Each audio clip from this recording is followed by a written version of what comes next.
السلام عليكم ورحمة الله وبركاته. النهاردة يا جماعة جايبه لكم وصفة جميلة جدا، وصفة هتوفر لنا مسحوق الغسالة الاوتوماتيك توفير رهيب وغير مضرة للغسالة خالص، يعني جميلة جدا وهتنفعكم ان شاء الله، وهتوفر لكم جامد جدا في المطبخ. وصفتنا النهاردة من قناة تجارب في الحياة، وصفة من وصفات المطبخ. زي ما قلت لكم قبل كده ان احنا قناتنا شاملة، بتتكلم على حاجات كتير، على الشعر وجمال بشرتك وجمال شعرك، وبتتكلم كمان على وصفات من المطبخ. النهارده الوصفه مكوناتها يا جماعه، انا جبت صابونه اللي هي دي صابونه ب2 جنيه، صابونه مواعين بتاعت زمان اللي كنا بنبشرها كده صابونه غسيل اسفه اللي كنا بنبشرها زمان للغسيل، وصابونه سانلايت انا بشرتها طبعا عشان انا ظبطت الوصفه قبل ما ابدا معاكم. دي سانلايت، دي صابونه ب4 جنيه، ودي صابونه ب2 جنيه. انا خدت نص دي بس وبشرت دي كلها، بشرت نص دي واخدت السانلايت كلها. انا وريتكم قبل كده احنا بنبشر وبندوب الصابون ازاي اهو. دي الصابونه سانلايت ومعاها نص الصابونه الغسيل العاديه، دوبتهم على البوتاجاز في لتر ونص ميه، لتر ونص يا جماعه. دوبتهم على النار لحد ما داب خالص، وبعد كده سيبته حوالي 3 ساعات او ساعتين لحد ما بقى بالشكل ده بيتجمد الصابون. انا قلت لكم لو رجعتوا لفيديو الصابون بتاع الصابون السائل هتشوفوا انا كنت جايبه الوصفه كلها كامله ودوبت فيها الصابون، هتلاقوها يعني وهتعرفوها لو رجعتوا للفيديو بتاع الصابون السائل. كده احنا قلنا مكوناتنا صابونه سانلايت ونص صابونه من صابون الغسيل اللي هو 200 جنيه العاديه خالص، صابون غسيل خدت نصها وواحده سانلايت. وبعد كده معايا هنا كوبايه خل هستعملها اخر حاجه خالص، وعندي هنا نص مسحوق اوتوماتيك. شوفي انت بتستعملي ايه، اريال، طيب، برسيل، اوكسي، اللي انت بتستعمليه هاتي منه نص كيلو. انا ده نص كيلو يا جماعه، نص كيلو سائل مسحوق غسيل اوتوماتيك. هبدا احط هنا المسحوق، افضي المسحوق هنا عندي.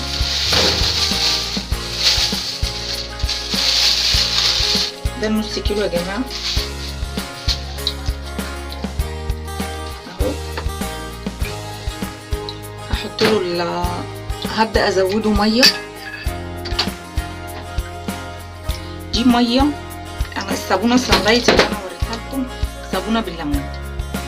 في صابون يعني لو مش حابه تستعملي سانلايت ممكن تجيبي صابونه عاديه، صابونه وش عاديه، في بالخوخ، في بالفراوله، في بالاناناس، في بالبرتقال، حسب ما انت عاوزه. انا الصابونه دي بالليمون. عملت ايه علشان اخلي الوصفه كلها ريحتها ليمون؟ جبت ميه وقشر ليمون عندي وغليته، غليت الميه بقشر الليمون اهو يا جماعه. ده قشر ليمون غليته مع الميه وسبتها لحد ما هديت خالص. وبعد كده علشان تديني ريحه الليمون بس هبدا اخد ميه وادوب المسحوق.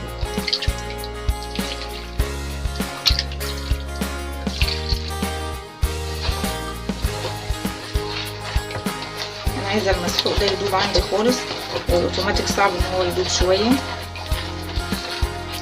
بس احنا هنبدا ندوبه.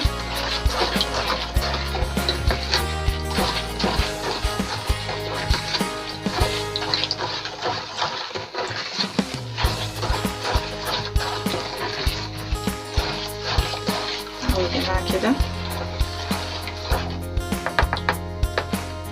يجي بالشكل ده. اخليه معايا هنا عشان ابدا ادوب الصابونه السانلايت ونص الصابونه العاديه اللي انا قلت لكم عليها، بشرتها وسبتها تتخمر لحد ما بقت بالشكل ده. برضو هزودها ميه بليمون وادوب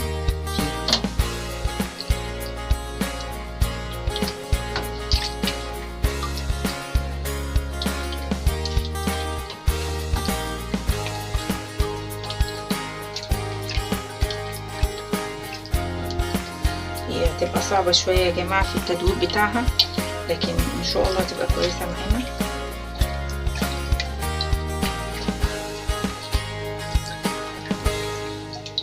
لو عندك مضرب سلك او عندك مضرب عادي تبدأي تدوبي بيه انا دلوقتي لو ما عندكيش خالص، طبعا احنا شعارنا قلة التكلفة، مفيش مضرب سلك، مفيش المضرب السلك اليدوي او المضرب اللي هو بتاع السلك الكهربائي. هنستعمل ايه؟ انا هستعمل الخلاط. هضرب الصابون ده يا جماعة في الخلاط لان انا عايزاه سايب جدا، سايل خالص.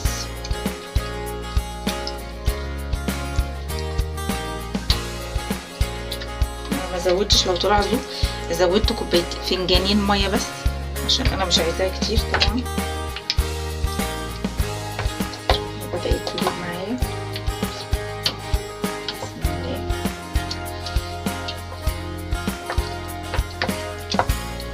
انا هفكها بس قدامكم عشان اضربها في الخلاط.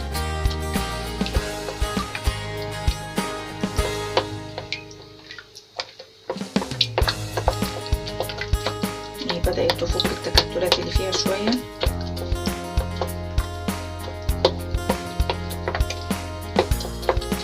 ايه يا جماعة،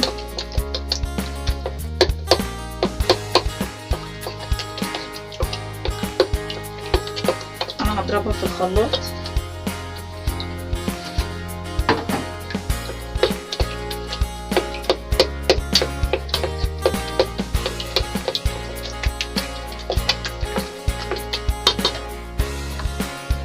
هفضيها يا جماعة في الخلاط قدامكم.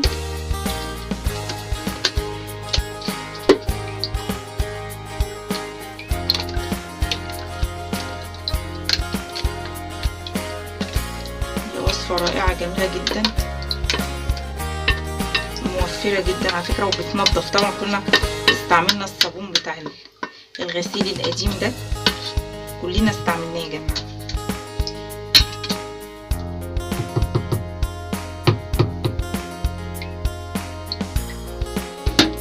اضربها في الخلاط وانا معاكم يا جماعه، مش هسيب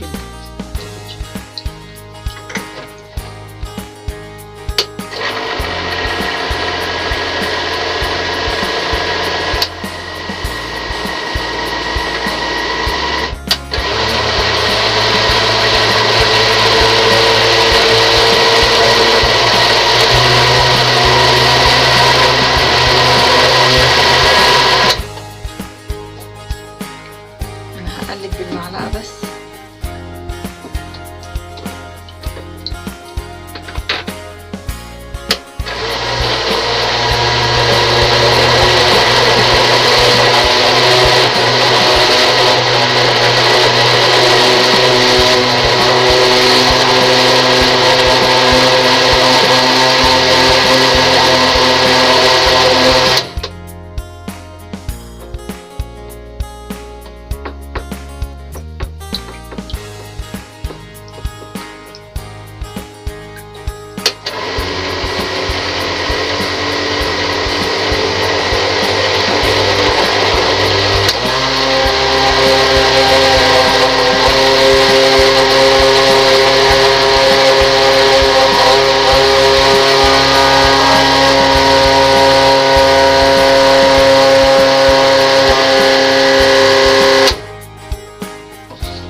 خلصته يا جماعه، بقى زي الكريم. طبعا شايفين الفرق، بقى زي الكريم بالظبط، زي الكريمه لما بتضربيها في الخلاط بتطلع بالشكل ده، جميل جدا.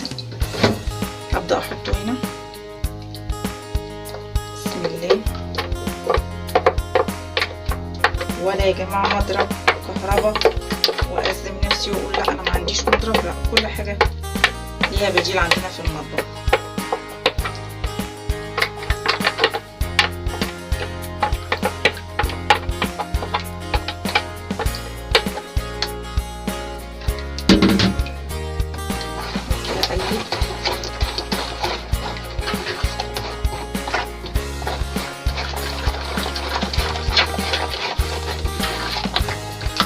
طبعا بتزيد معانا تاني. ابدا بقى ازود في الميه وليمون اللي انا قلت لكم عليه يا جماعه، واقلب. روعه روعه، جميل جدا، وبيرمي معاكي اضعاف النص كيلو اللي انتي بتبقي مشتريه.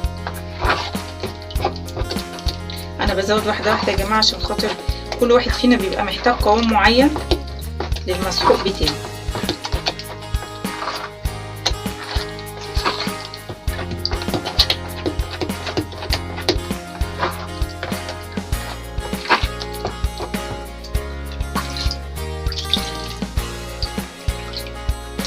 هنزود تاني طبعا ونقلب، والمفروض ان هو يكون سايل شويه ما يكونش تخين قوي كده.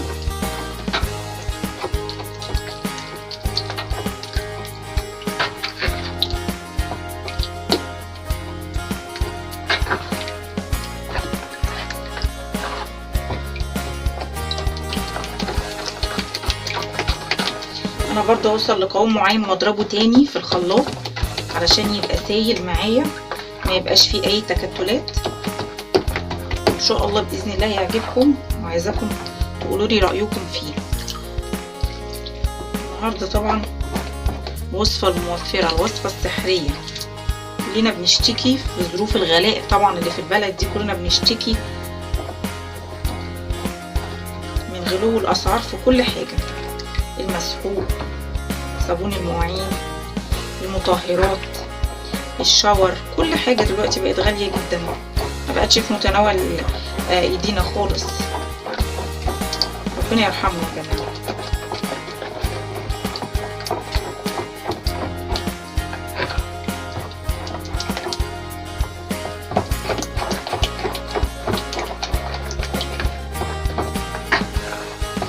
على فكره هو مش وصفه كده وبس، ده جميل جدا. الصابون اللي انا حاطاه ده ينضف جدا، وفي اضافه لو حابين تضيفوها يا جماعه، بس احنا بنتكلم على التوفير. لو حابين تضيفوا اوكسي او تايد او برسيل جل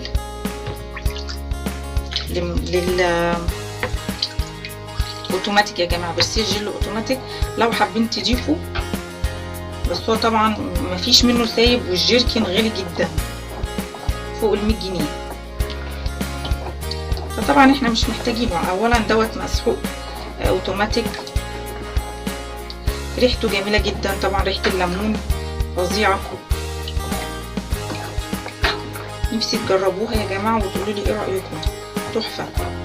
زي ما قلت لكم مكوناتها صابونه سانلايت كامله، ابشرها واسيحها مع نص صابونه من دي، نص واحد بس من دي، عشان ريحه الليمون هنا تبقى احسن مع الميه ام ليمون، مع نص مسحوق سايب طيب. انا يا جماعه جايبه طيب بريحه الليمون. على فكره عندنا المساحيق بريحه الليمون، بريحه الدوني، في بريحه الفل، براحتكم بقى لو حابين اللي انتوا تحبوا تستعملوا. بصوا يا جماعه، وانا على فكره مش هحتاج اضربه في الخلاط لانه بقى مش محتاج، ناعم خالص معايا اهو. يا رب تجربوه بس ويعجبكم ان شاء الله. يا رب اكون بقدر اجيب لكم حاجه موفره في ظروفنا الصعبه دي يا جماعه. وانا عندي شكل كده الطبق ده مش هيقضي، لان ما شاء الله رمى كميه فظيعه ما شاء الله عليه.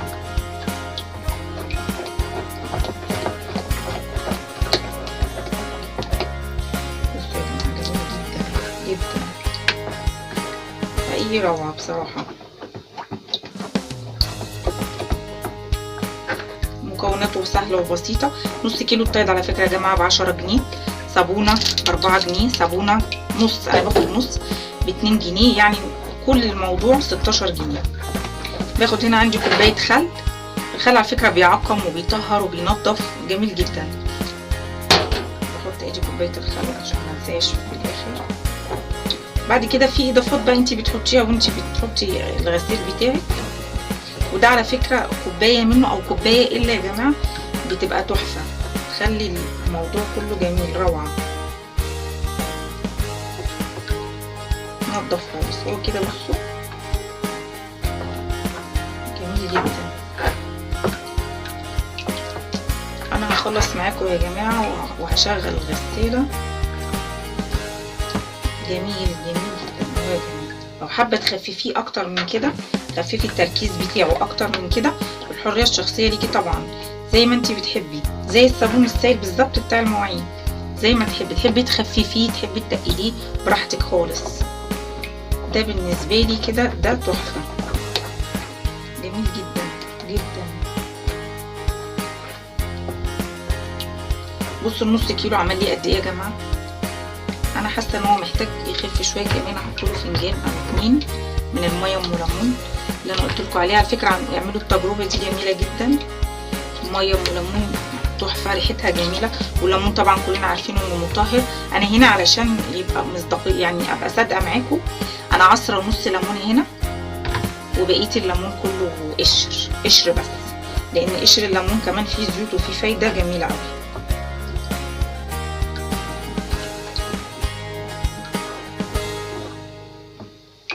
لو كده خلاص الطبق بقى على اخره ما شاء الله. يعني اخليه يتجانس كده زي ما كان الاول من الميه بس.